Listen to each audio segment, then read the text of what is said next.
Tenemos a Alejandro Arribas, Studio Design Manager en Deloitte Digital, todo un crack, un experto en accesibilidad, ahora lo veréis. Soy uno de los 3 responsables que hay en el equipo de Deloitte Digital de experiencia de usuario y contenidos. Somos un equipo grande, somos un equipo de 300 personas en Deloitte Digital. La parte que yo dirijo somos 30 diseñadores. A nuestros clientes, desde hace muchos meses y algún año, les estamos dando un servicio muy enfocado en la accesibilidad. Ya lo veis por qué. Es un tema regulatorio, pero aparte es un tema que nosotros lo teníamos casi como ético desde el principio. Entonces, bueno, os invito a que os acerquéis al entorno de Deloitte Digital si no lo conozcáis y veis los proyectos que tenemos. Son todo grandes marcas y grandes clientes. Somos un equipo muy grande y he querido ponerle los créditos a las personas que me han ayudado en esta presentación. Una de esas personas, en concreto Rebeca, fue alumna de Neolan. Entonces, bueno, que sepáis que tenemos varias personas que han pasado por Neolan en el equipo y eso siempre es bueno y siempre motiva. ¿Qué vamos a ver? La introducción a la accesibilidad en los entornos digitales, barreras de accesibilidad en entornos digitales, principios básicos de accesibilidad web, soluciones y mejores prácticas para la accesibilidad digital, implementación de la accesibilidad en entornos digitales, accesibilidad en diferentes contextos digitales y luego un resumen, que es lo que nos llevamos de todo lo que hemos visto antes. La normativa de accesibilidad que se está generando o la que se ha generado a nivel europeo no solo atañe al entorno digital, también habla de edificios, también habla de contratos, habla de muchas otras normas, pero hoy nos vamos a centrar solo en la parte digital, ¿vale? En lo que más como diseñadores, que entiendo que somos todos diseñadores de experiencia de usuario o programadores, nos involucra, ¿vale? ¿Por dónde vamos a empezar? Vamos a empezar por la introducción, una introducción a la accesibilidad digital. ¿Qué es y beneficios de la accesibilidad digital? Como siempre, empezamos con un poquito de contexto porque parece que esto es nuevo, pero no es tan nuevo como nos imaginamos, ¿vale? En los 90, que no sé si alguno había nacido en los 90, yo sí, yo unos cuantos años antes de los 90, ya se hicieron las primeras leyes estadounidenses de discapacidades. Una década después surge la ley de WCAG, que es la primera. Luego veremos que tenemos 4 versiones después. La última en 2023. Esa es la que vamos a estudiar nosotros, que tiene 4 principios, 13 pautas y 86 criterios. Los 86 criterios no los vamos a ver hoy, nos vamos a quedar en los 4 principios y en las 13 pautas, ¿vale? Es decir, en dónde se fija esta ley, ¿vale? O estos principios de accesibilidad, ¿vale? Pero que nos quedamos con ese dato, ¿vale? Esto no es nuevo, esto empezó a gestarse en el 99 y venía de una primera ley estadounidense de discapacidades de los 90.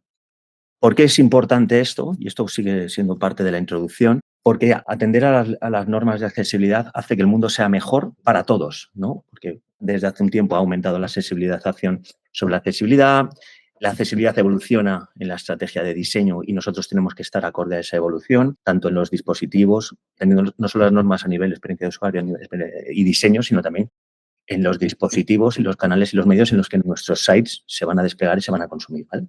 Esto genera un impacto positivo observando en las empresas, luego vamos a ver cosas y algún ejemplito de cómo esto está impactando positivamente en las marcas que están preocupadas por esto. Y luego genera una confianza en el proceso, en el progreso, en este caso, en España, que como parte de la Unión Europea y uno de los países más punteros en esto, nos posiciona un poquito como líderes si nosotros, que somos los responsables de diseño, le empezamos a acatar estas normas y empezamos a aplicarlas en nuestros proyectos.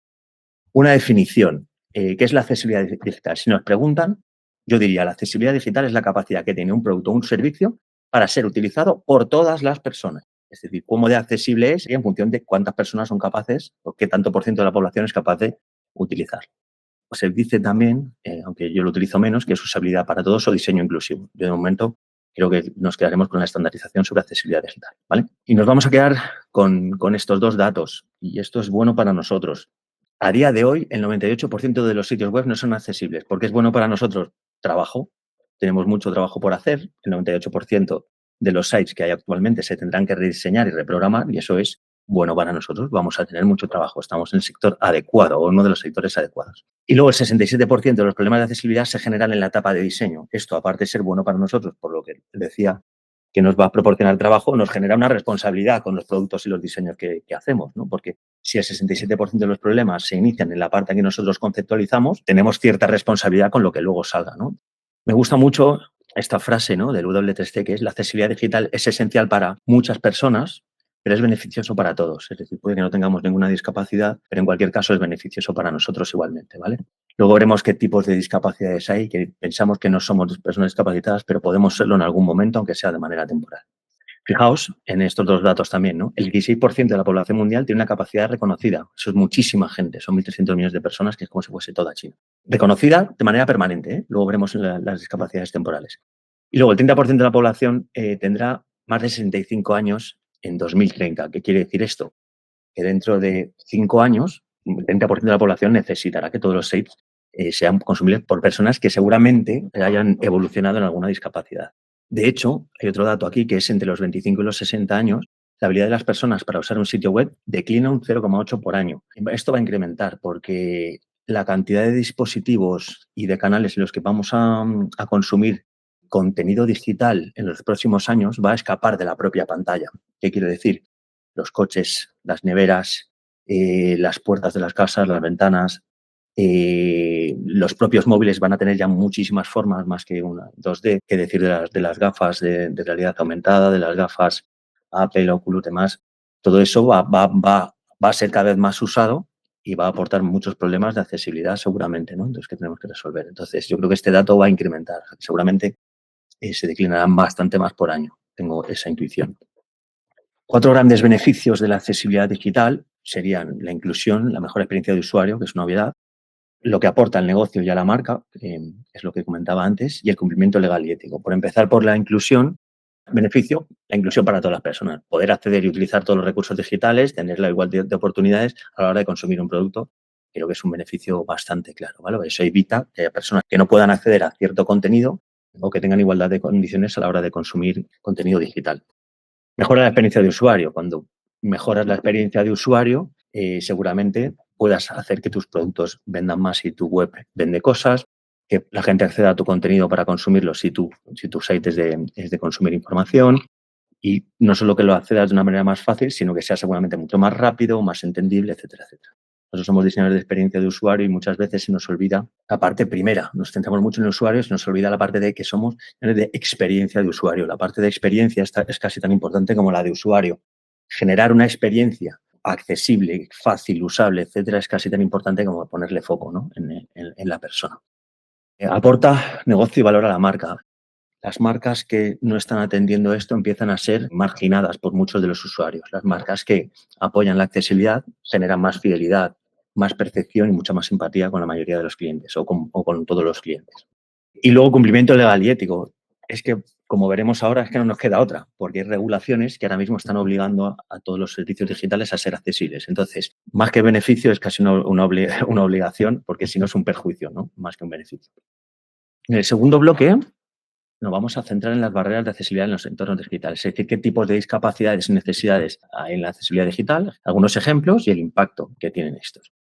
Aquí hay una reflexión que hasta que no te pones con el tema muchas veces no hemos caído, ¿no? ¿Qué tipos de discapacidades tendríamos? ¿No? Pues sería, voy a pasar para adelante y para atrás, sería pues cognitiva, motora, auditiva, visual, etcétera.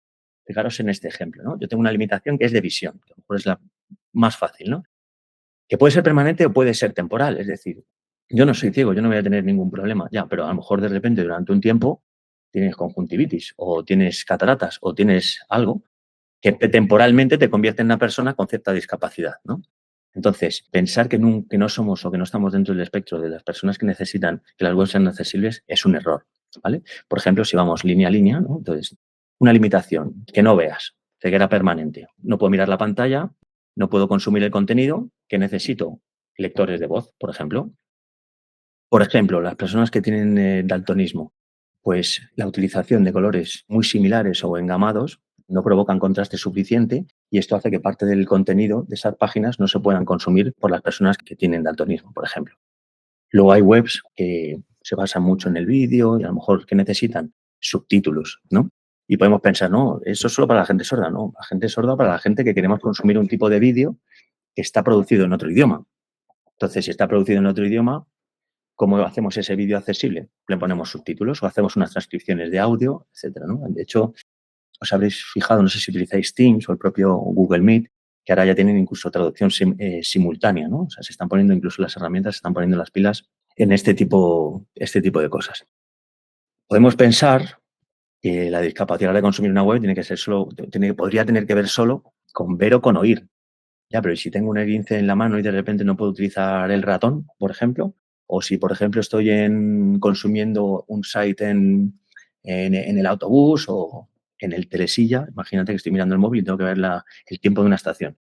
Pues ahí tenemos que hacer que las navegaciones puedan ser accesibles desde otra manera, es decir, para manejar solo con una mano, para manejar sin manos, etcétera, etcétera. Bueno, como veis, aquí os he puesto, me parece que son 6, 7 ejemplos. Hay un ejercicio que estamos nosotros además poniendo bastante foco, que es el último, que es la discapacidad cognitiva, y es que pensamos que todo el mundo entiende lo que lee, y no es así. Hay dislexias, hay discapacidades intelectuales, hay personas que no entienden ciertos textos porque son muy complejos, y nosotros estamos trabajando también que por ejemplo, los contratos de los bancos, las facturas, sean accesibles también, es decir, jerarquizando bien el contenido, explicando y poniendo interacciones o elementos de interacción de ayuda que explican lo que explica pues, una factura, un contrato, etcétera. Es decir, la capacidad cognitiva también es bastante relevante. Que nos puede pasar a nosotros, cuando muchas veces a lo mejor estamos leyendo las condiciones de una cosa que hemos contratado y no la entendemos. Si ese texto no está de alguna manera explicado en un resumen con los puntos clave claros, seguramente esté atendiendo a la accesibilidad también, ¿vale? Por lo tanto, la discapacidad no es un impedimento, el impedimento son las barreras que se encuentran en el entorno y que probablemente sean culpa, vamos a decir culpa, aunque no se debe decir culpa, de las personas que hemos participado en la construcción de ese site. Es decir, la discapacidad no es un impedimento, el impedimento se le pone a las personas con discapacidad. Por tener una discapacidad no deberías no poder acceder a cierto contenido o a cualquier contenido, ¿vale?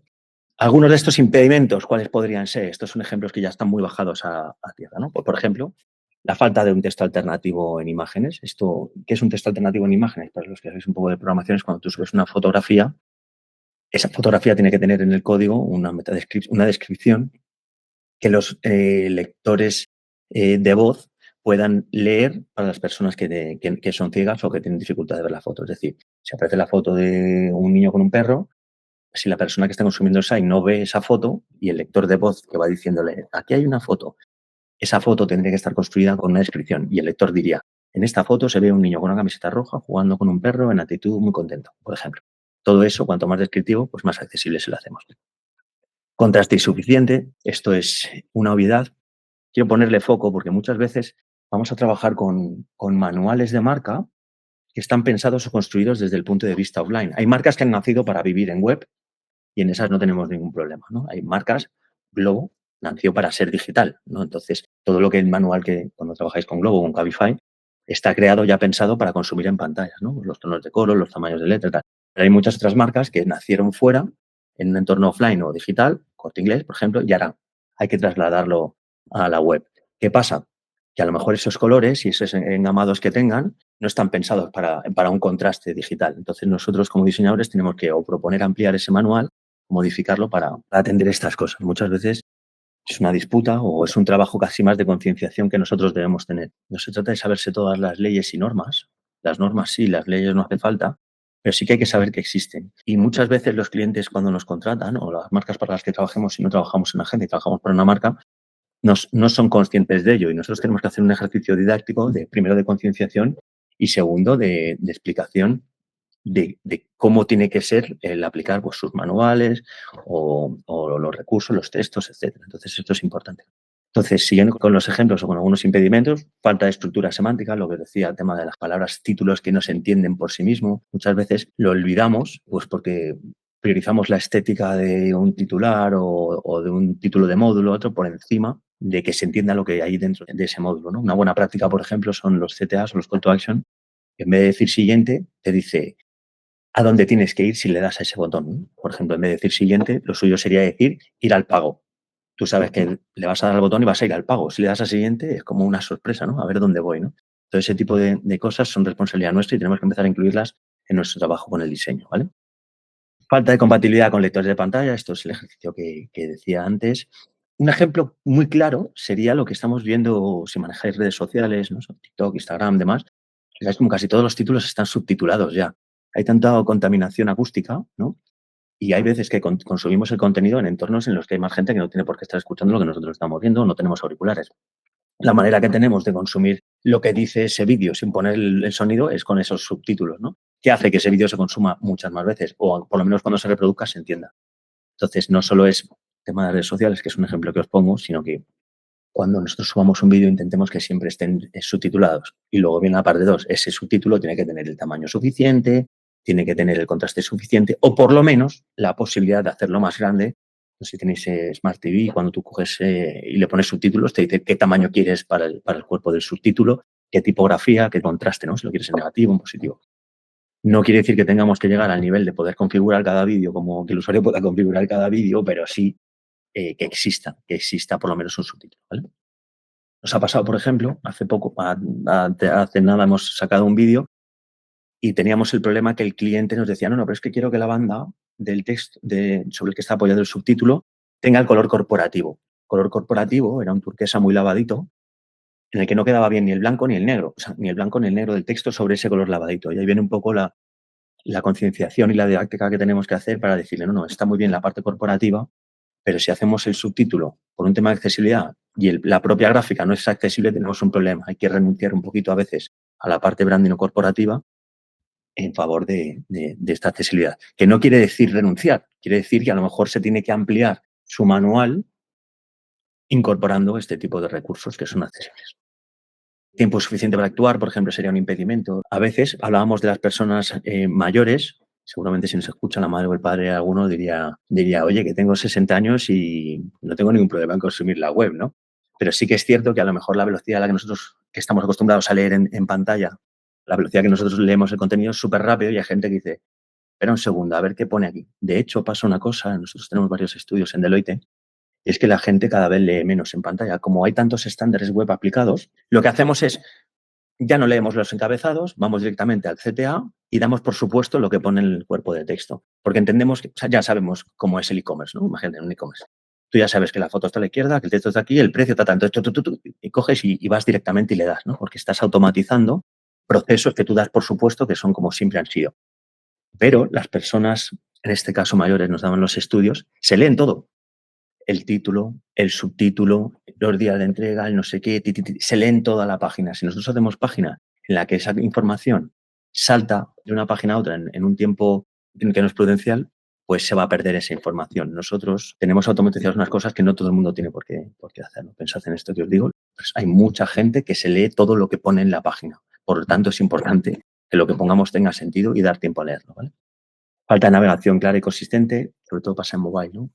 Las navegaciones cuando hacemos web responsive y tenemos 3, 4, 5 niveles, muchas veces el usuario pierde la orientación, ¿no? Esto es un problema de accesibilidad también. Cuando una persona llega a una página y no sabe en qué nivel de profundidad del site está, no tiene claro qué pasa si va atrás o dónde está anidado el contenido en el que está consumiendo, estamos incurriendo en problemas de accesibilidad por orientación.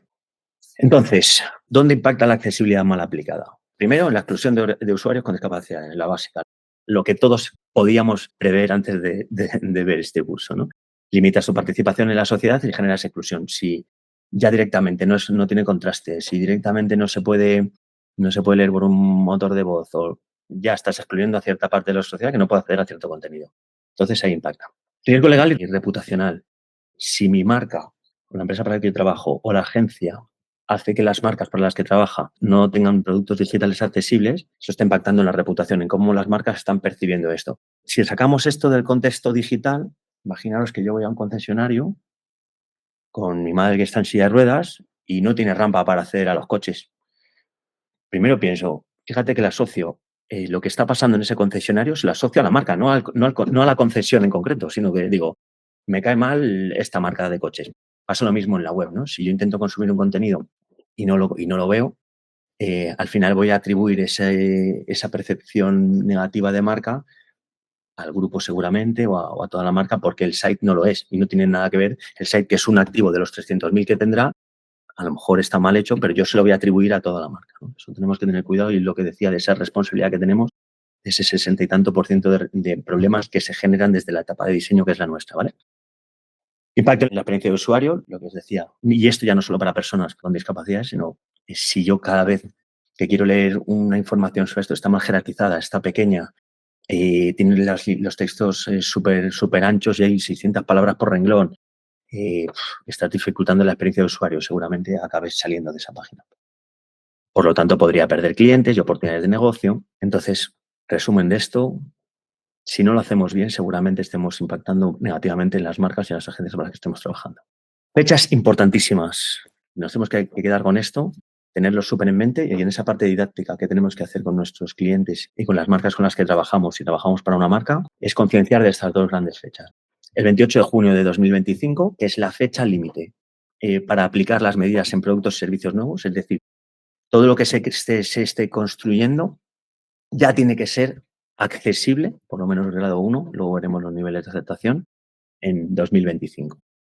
Y luego, la fecha límite para adaptar productos y servicios existentes antes del 2025, antes del año en el que estamos haciendo este vídeo. ¿Qué quiere decir esto? Que ese 98% de sites que decíamos al principio de la presentación que no son accesibles, antes del 2030 tienen que serlo. Fijaos de lo que estamos hablando. 98% de los sites que estén regulados tienen que ser accesibles antes de 2030, todos los que están construidos. Vuelvo a decir que esto es una muy buena noticia para nosotros que somos diseñadores. Tendremos mucho trabajo siempre, no hay muchas cosas que hacer. Lo que tengo claro es que no lo hará todo el mundo, porque para hacerlo bien hay que conocer muy bien los protocolos, las reglas y las regulaciones, que es por lo que yo entiendo que tenemos interés en este tipo de formaciones y por lo que la tenemos que tener súper aprendida, ¿no? No sé si conocéis esta palabra, que es el capacitismo, y es que nosotros tendemos, como diseñadores, a diseñar experiencias pensando que quien consume lo que estamos diseñando es como nosotros. Y si tuviese que imaginarme cómo somos nosotros, los que estamos viendo este vídeo, decimos seguro que todos podemos leer, seguro que todos podemos escuchar, seguro que todos podemos escribir, hablar, comprender un texto complejo, seguro. Consumimos la información de una manera parecida, visitamos un 40% de sites que son similares o muy iguales, pero la realidad es que no todas las personas para las que vamos a diseñar son como nosotros y algunos ni se parecen nada. Pero no solo los que no se parezcan en nuestro contexto, vamos a llamarlo cultural o de consumo, sino en la manera, o sea, no en lo que consumen, sino en la manera de consumir. Un ejercicio que siempre pongo es cuando tú entras en un e-commerce, imagínate que entramos en la página de Nike y quiero comprarme unas deportivas para correr, imagínate, habrá personas que pondrán en el buscador deportivas correr, running, por ejemplo. Eso es un tanto por ciento. Y podemos pensar, joder, como yo siempre busco por el buscador, voy a hacer un buscador bien grande. Pero es que hay otras personas que el buscador lo obvian siempre porque han tenido malas experiencias o piensan que no encuentran lo que buscan y siempre se van al menú. Entonces dicen, me voy al menú y navego por el menú. Y ahí vuelve a haber dos tipos de personas. Las que dicen, yo me voy a meter en Nike y me voy a tipo de deporte, que es running, y luego ya busco dentro de running que me saldrán camisetas deportivas, mallas, lo que sea, calcetines, y me voy a running deportivas, y luego habrá otra gente que también haya ido por el menú que lo haga al revés, que vaya deportivas o zapatillas, y en zapatillas le saldrá de fútbol, de correr, de pádel, de no sé qué, y se vaya a zapatillas de fútbol. ¿Qué quiere decir? Os acabo de poner 3 casos de llegar a las zapatillas de correr. Seguramente estemos muy sesgados si tuviéramos que hacer el e-commerce de Nike, en este caso, de una tienda de deportes, por cómo nosotros buscamos. Y eso es lo que tenemos que intentar evitar. No todo el mundo navega como nosotros queremos, como nosotros somos, mucho menos como nosotros queremos. En cambio, sí que podemos inducir a ello. Por lo que os decía, si yo pongo el menú muy pequeñito y un buscador gigante, aunque tú no quieras buscar por navegación, te irás al buscador. Si yo pongo el buscador muy pequeñito, escondido y ni siquiera tiene campo o placeholder, sino que tiene solo la lupa y no está desplegado, y te pongo un menú así de grande donde pone zapatillas, running, no sé qué, seguramente navegas por el menú. Es decir, nosotros como diseñadores podemos condicionar mucho la manera de buscar, lo único que como no atendamos todas las maneras posibles que los usuarios tienen de navegar, pues estaremos sesgando. Principios básicos de la accesibilidad digital. Principios y pautas de la accesibilidad digital. Aquí empieza el baile de siglas que tenemos que aprender. Proceso de diseño accesible y las normativas. No vamos a ver todas las normativas, como os decía, pero vamos a ver por lo menos cómo se agrupan. Los estándares internacionales. Tenemos el W3C, las reglas ISO. Las normas ISO son muchas, pero hay algunas que aplican solo al tema de accesibilidad. La Directiva Europea de Accesibilidad y las reglas estadounidenses de la 508. Hoy nos vamos a centrar en esta. Entonces, ¿qué son las pautas de accesibilidad del contenido? En vez de decir Web Content Accessibility Guidelines, vamos a decir WCAG, que es mucho más fácil, ¿vale? Entonces, son el conjunto de directrices diseñadas para garantizar que los productos digitales sean accesibles para todas las personas, incluidas aquellas con discapacidades. Vamos a releer esto y el matiz. Las normas que hace el WCAG es el conjunto de directrices diseñadas para garantizar que los productos digitales sean accesibles para todas las personas. Para todas las personas. También las personas con discapacidad. O sea, no es una norma para personas con discapacidad. Es una norma para todas las personas Y entre todas las personas incluimos las personas con discapacidad. Y esto es importante y es la mentalidad que tenemos que tener. No es diseñamos para las personas con discapacidad, no, diseñamos para todas las personas, entre las que están con discapacidad y sin discapacidad. Y las que tienen discapacidad a veces es permanente y a veces es temporal. Y es lo que hemos visto antes. Esa norma en la que vamos a centrarnos hoy, como digo, existen muchas realidades y contextos para tener en cuenta, y esto está dividido en 4 grandes principios que se dividen a su vez en 13 pautas, que se dividen en los 86 criterios. Y luego, aparte, dentro de cada uno de esos criterios, que es la unidad mínima de la norma, tenemos niveles de conformidad, A, AA o AAA. Esto es casi como las neveras, ¿no? Parecido. Cuanto más nivel de conformidad tienes, que es el AAA, es decir, la web es mucho más accesible. Hemos dicho que desde 2025, desde junio de 2025, todas las webs que se crean nuevas tienen que ser accesibles, mínimo A, y todas las creadas antes de 2025 tienen hasta 2030 para tener mínimo A. Pero sí que es cierto que dentro de la regulación hay especificación para algunos tipos de sites, como por ejemplo las webs institucionales, que por regulación tienen que ser algunas AA y otras AAA. Es decir, todas las sites van a tener que ser, vamos a poner la última fecha, desde 2030 accesibles, mínimo A, pero hay algunos sites que van a tener que ser AAA seguro, y esos son las institucionales. De hecho, esa norma ya existe en España y ya se lleva haciendo mucho tiempo. Cuando nosotros entramos en la web de la Seguridad Social, de Hacienda o del Ayuntamiento X y nos parece la peor web de la Tierra, mucha culpa la tenía que tenían que tener este nivel de accesibilidad. Entonces, los textos son azules y subrayados, la estructura de la página está pensada para lectores de voz, para poder navegarse por teclado. O sea, no está pensada para una experiencia visual agradable, sino para una experiencia accesible. Muchas de estos sites se generaron hace mucho tiempo, aunque muchas se están renovando y la verdad es que creo que se está notando mucho el avance. Ese es el cuarto icono que yo ponía al principio del progreso, se está notando mucho en España en concreto, pero creo que sí que se puede hacer para generar una experiencia, aparte de accesible, amigable, usable y fácil de ver al ojo, ¿no? Eso ya va un poco también en la implicación de diseñador y la utilización de buenas prácticas, pero se puede. Entonces, estas normas del U3C se organizan en 4 grandes principios. Los principios pueden ser perceptibles, operables, robustos y comprensibles. Esto no me lo he inventado yo, esto es así. ¿Qué son los principios perceptibles? Donde la información y los componentes de la interfaz deben presentarse a los usuarios de forma que puedan percibirles, que lo veas, que sepas que están y que no los obvies, básicamente. Que sean operables. La navegación y los componentes deben ayudar al usuario a navegar y operar en la interfaz, es decir, tienes que poder interactuar con ellos y hacer cosas con ellos, ¿vale? Tiene que ser fácil el poder hacer cosas con ellos, ¿no? Un ejemplo de mala accesibilidad que ahora que no nos oye WhatsApp, por ejemplo, cuando tú quieres hacer una nota de voz larga, ¿no? Que tienes que coger y pulsar el micrófono y subirlo hacia arriba. Yo creo que es poco accesible y poco usable, porque muchas veces no lo consigues, se te suelta el dedo, tal. Sería un ejemplo de poco operable. El tercer principio sería, por ejemplo, robusto. El contenido debe ser lo suficientemente robusto para que pueda ser utilizado por cualquier persona, incluyendo tecnologías de apoyo. Es decir, tiene que mantener una tecnología en la construcción que le permita ser usable. Y luego comprensible. Parte de un principio básico es que se entienda qué es lo que va a pasar cuando yo interactúo, que se entienda para qué está ese módulo así y que sea comprensible, ¿vale? Esto no quiere decir que existan marcas que quieren hacer microsites, por ejemplo.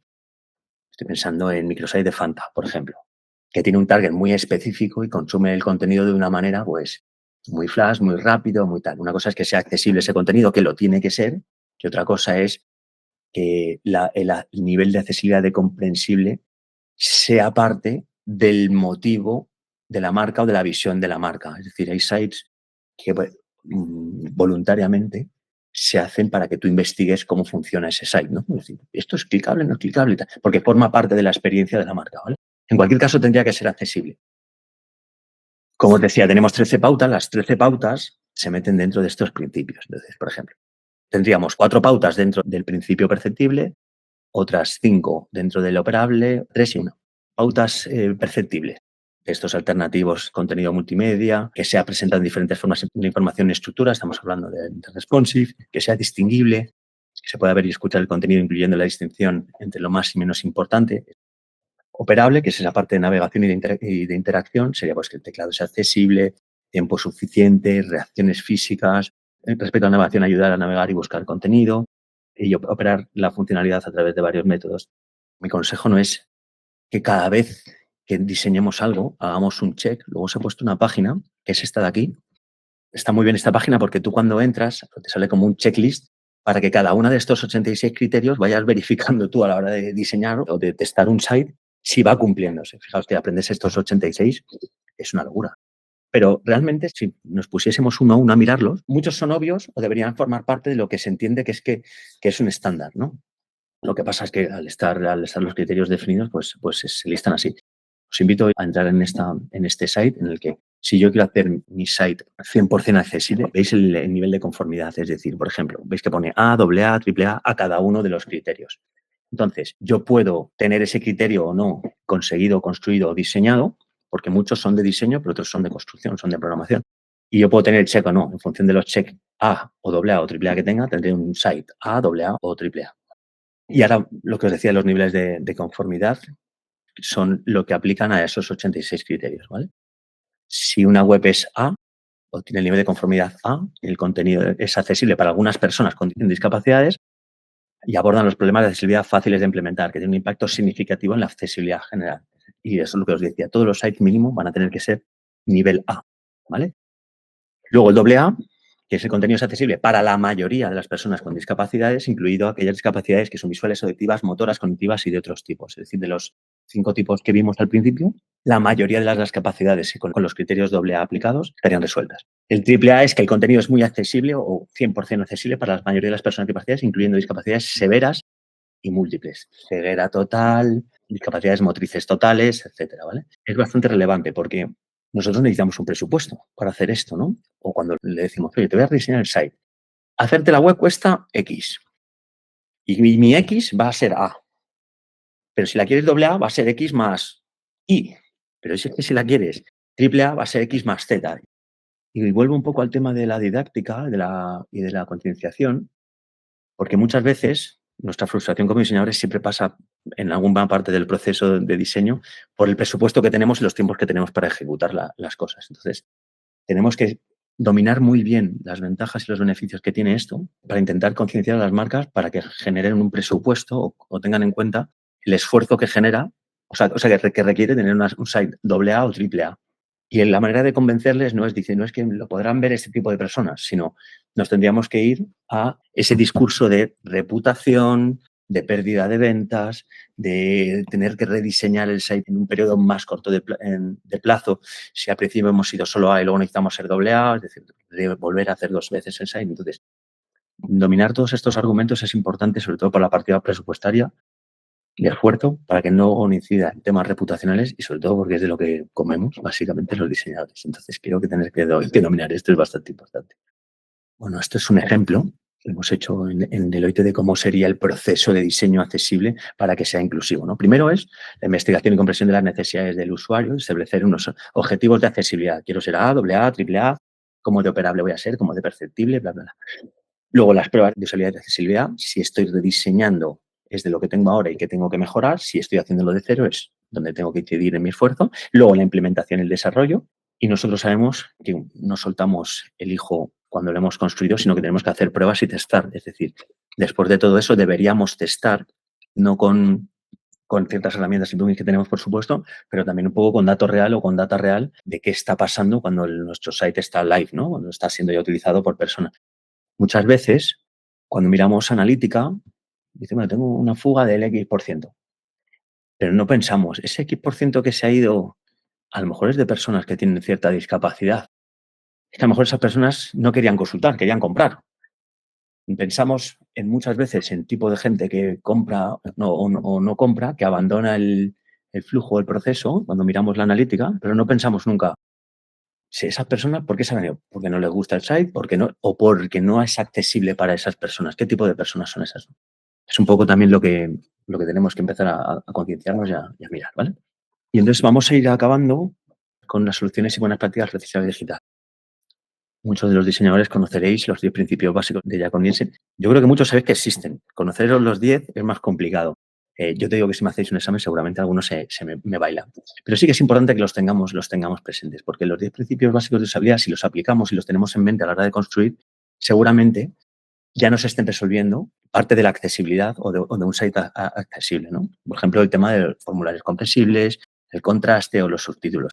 Son cosas como muy obvias cuando las leemos en una diapositiva, pero que luego cuando estamos en el día a día, a lo mejor por ese capacitismo, ¿no? Empezamos a poner el punto de vista en una parte más creativa, menos funcional, o en una parte más estética, o en una parte más de branding, y nos olvidamos de todo esto, ¿no? Algunos, por ejemplo, de los 10 principios con cuáles me quedaría yo. Por ejemplo, prevención de errores, flexibilidad y eficiencia de uso, ayudar a los usuarios a reconocer, diagnosticar y corregir errores, ayuda y documentación, súper importante. Entonces, bueno, hay de los 10, a lo mejor hay algunos que deberíamos tener casi más presentes que otros, ¿vale? Hay tecnologías, algunas son físicas, otras son parte del código o plugins o demás, que personas que tienen discapacidad utilizan, ¿no? Y estas, algunas las deberíamos conocer. Por ejemplo, personas que tienen discapacidades motrices, muchas veces para consumir un site, para navegarlo, para pasar de página a página o de bloque a bloque, pues utilizan pulsadores.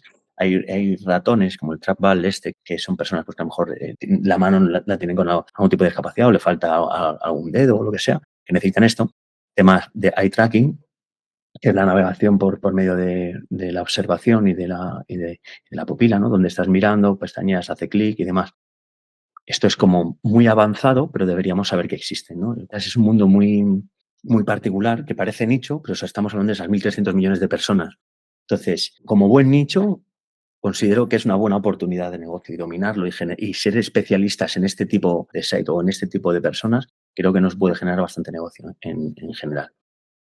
Hay magnificadores, se va a hacer más grandes las pantallas, teclados braille, teclados con relieve con las letras. Hay algunos del habla y auditivas, por ejemplo, que son pulsadores en los que tú pulsas y vas dando reacciones y navegas. Eso puede ser como las psicocognitivas que os pongo aquí, como el dispositivo CA, que es digital o analógico. Digital es que es como una tablet que te va haciendo, y analógico, que es pulsador. El otro día vi una serie que se llama Patria, y había una de las chicas que le pasa un accidente tal, y está en una silla de ruedas, y ya se comunica con un aparato como este, con un dispositivo de asistencia digital. Entonces, cuando quiere hablar con las personas, solo puede mover una mano y se comunica a través de esto, ¿vale? Entonces, no solo para navegar, sino muchas veces también para comunicarse. En muchos sites, aquí os he puesto una pincelada de 4, que son accesibles y luego aparte que tienen ejemplos de buena accesibilidad. Por ejemplo, seguro que conocéis la web de Awards. La web de Awards tiene muchos tipos de premio o de destacados, ¿no? De webs que por lo que sea ellos consideran que son relevantes. Hay una sección específica de webs accesibles, ¿no? Os recomiendo que entréis ahí. Podemos tener el prejuicio de que las webs súper accesibles pues, deben ser estéticamente feas o poco agradables, o no tienen por qué tener mucho branding o una usabilidad muy tal, y es todo lo contrario. Hay muchos ejemplos y muy buenos de eso, ¿no? Hay la web de Inclusive Components, está muy bien porque nos da un listado gigante, además se puede filtrar y todo el rollo de componentes inclusivos, está muy bien. Por supuesto, la web de W3C. Y luego me gusta mucho este site de la Junta de Andalucía.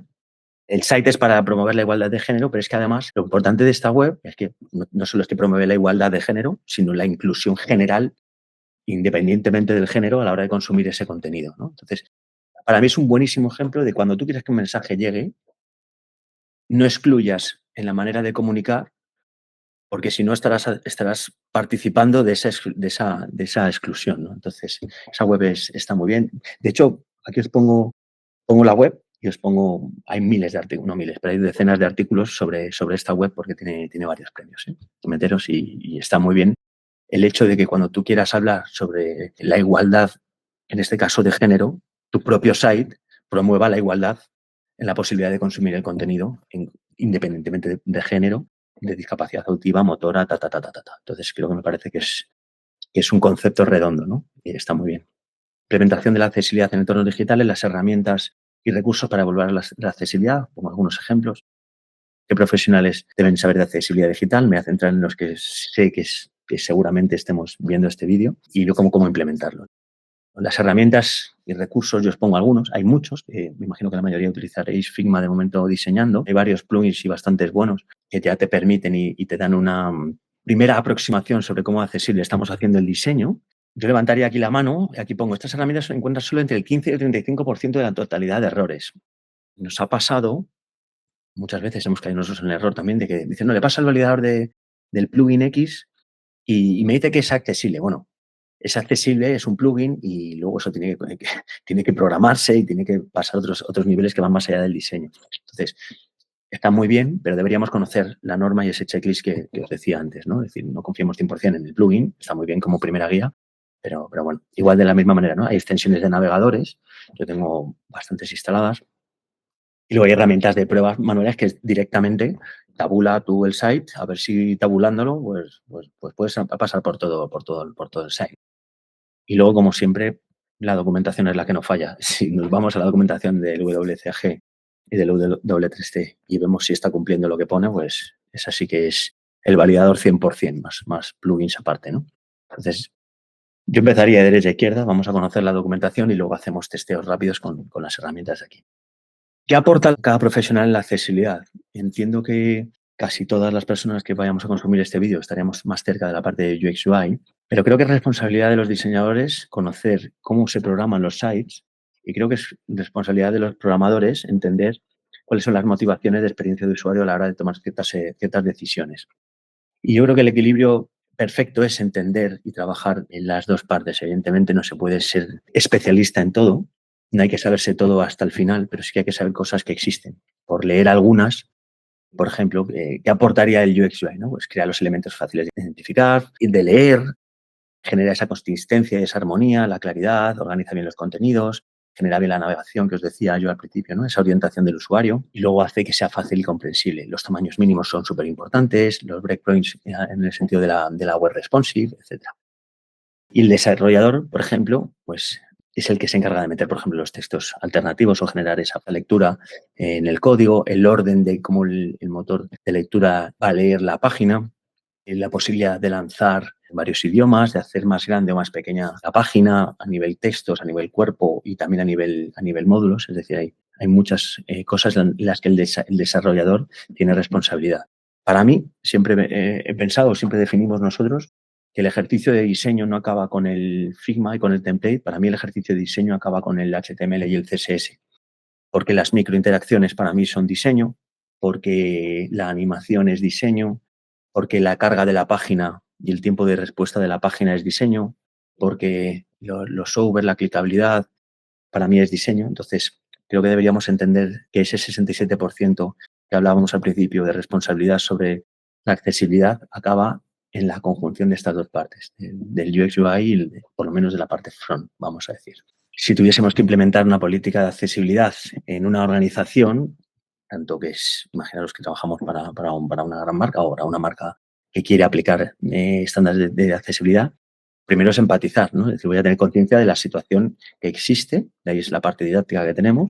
Luego es diagnosticar es cómo estoy, cómo quiero estar, cómo están los demás. Cómo están los demás en este caso debería importarnos relativamente poco porque a menos que esté compitiendo por detalles, lo suyo es que yo sea accesible independientemente de que los demás lo estén o no lo estén. Pero sí que es cierto que si estoy en un entorno competitivo donde la reputación es muy importante o mi sector está dirigido a ciertas personas en las que un alto porcentaje pueda tener discapacidad, pues entonces sí que tengo que diagnosticar en qué punto estoy respecto a los demás, ¿no? Me fijo objetivos, supongo que conocéis los principios SMART, ¿no? Específicos, medibles, alcanzables. Pues podríamos, esto es una sugerencia de una política. Planificamos, implementamos y luego, por supuesto, mantener. Mantener implica analizar lo que he lanzado, lo que he programado, lo que está live, qué comportamiento está ocurriendo dentro de esos sites y luego tomar acciones en consecuencia de lo que estoy viendo y valorando, ¿no? Es una optimización continua del código, del diseño, del contenido, etc.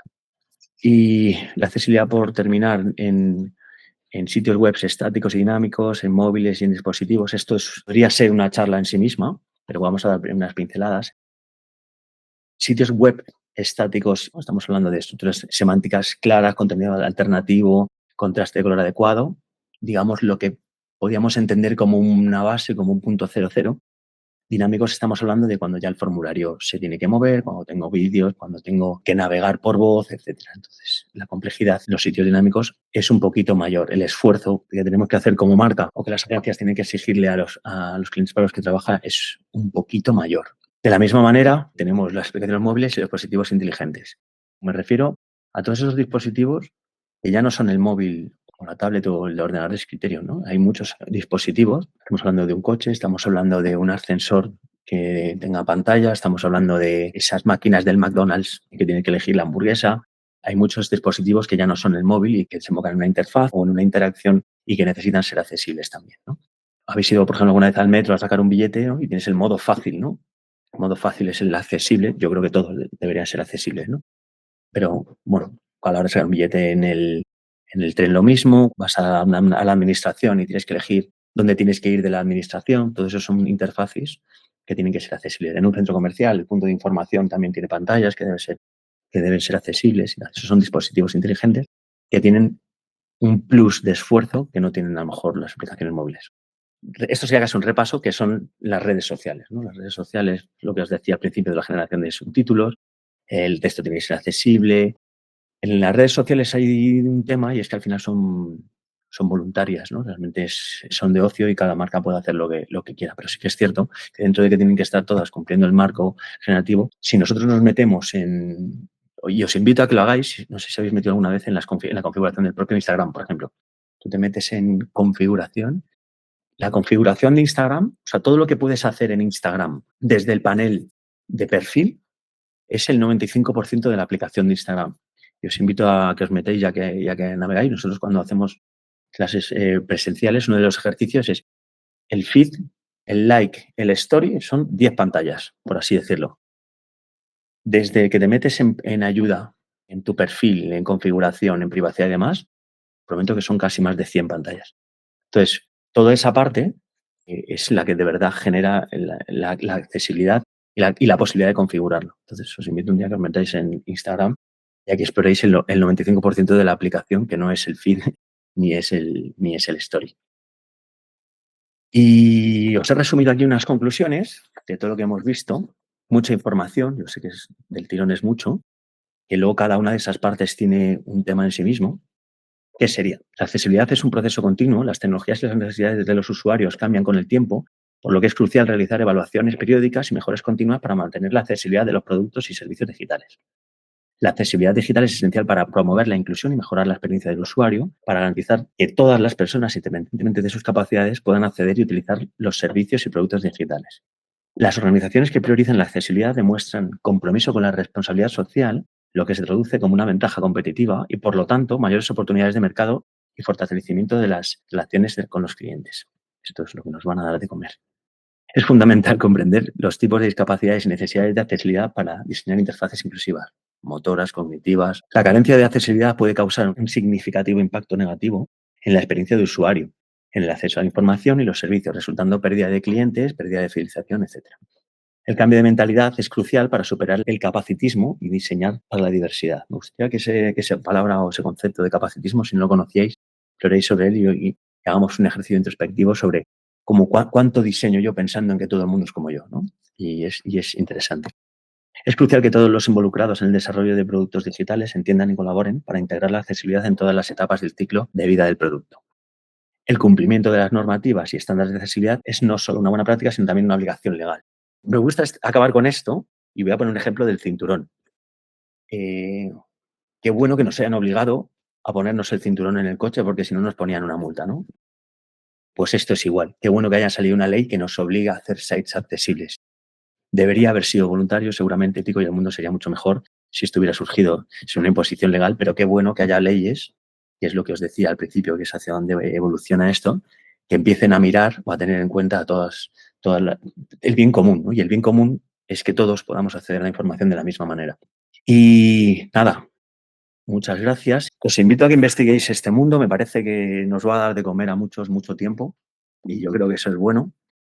Yo creo que la reflexión es, vamos a hacerlo y a estudiar esto porque hay mucho trabajo, pero también porque creo que vamos a hacer el mundo un poco mejor. Esto es un poco moñas, pero la verdad es que nosotros vamos a ser de esas personas que nos haremos mayores y que la velocidad de lo que viene de tecnología puede que nos adelante. Entonces, más vale que entendamos que tenemos que hacer diseños inclusivos para cuando utilicemos las gafitas estas o cuando dejemos de oír, los que somos un poco más mayores, porque lo vamos a necesitar. Entonces, vamos a sentar las bases ahora que estamos nosotros, que somos parte de ese año 2025 en el que se ha regulado todo esto. Somos los pioneros en la accesibilidad. Vamos a ser los primeros diseñadores en instaurar todas las webs accesibles del mundo, ¿no? Me parece que eso es un hito muy relevante.